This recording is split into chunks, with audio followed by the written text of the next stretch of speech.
দায়িত্ব গ্রহণ করার।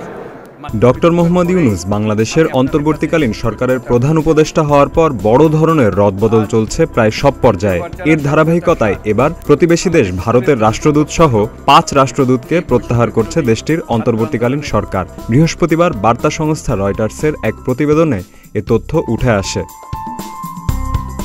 পররাষ্ট্র মন্ত্রণালয়ের এক কর্মকর্তা জানান, ব্রাসেলস, ক্যানবেরা, লিসবন, নয়াদিল্লি ও নিউ ইয়র্কে জাতিসংঘের স্থায়ী মিশনে থাকা রাষ্ট্রদূতদের ঢাকায় আসার নির্দেশ দিয়েছে পররাষ্ট্র মন্ত্রণালয়। একই সাথে তাদের দায়িত্ব হস্তান্তরেরও নির্দেশনা দিয়েছে মন্ত্রণালয়।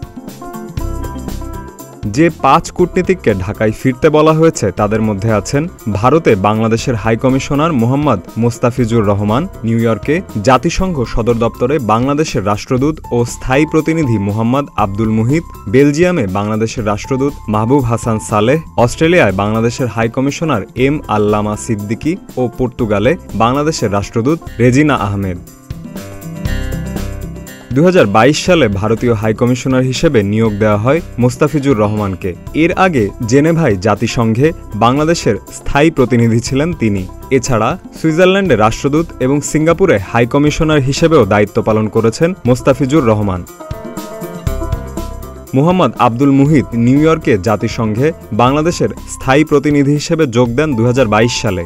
এর আগে হাঙ্গেরি, স্লোভেনিয়া এবং স্লোভাকিয়াতে রাষ্ট্রদূত ছিলেন তিনি। এছাড়া অস্ট্রিয়ায় বাংলাদেশের রাষ্ট্রদূত হিসেবেও দায়িত্ব পালন করেছেন মোহাম্মদ আব্দুল মুহিত। এর আগে বেলজিয়ামে বাংলাদেশের রাষ্ট্রদূত মাহবুব হাসান সালেহ ছিলেন ভারতে নিযুক্ত বাংলাদেশের ভারপ্রাপ্ত হাইকমিশনার। পরে সেখান থেকে ডেপুটি হাইকমিশনার হন তিনি।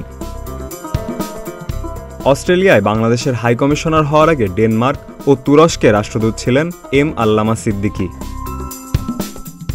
এর আগে গেল 29 সেপ্টেম্বর এক আদেশে ঢাকায় ফিরতে বলা হয় যুক্তরাজ্যে বাংলাদেশের হাইকমিশনার সাইদা মুনা তাসনিমকেও। ইন্টারন্যাশনাল মেরিটাইম অর্গানাইজেশন IMO এর বর্তমান ভাইস প্রেসিডেন্ট তিনি।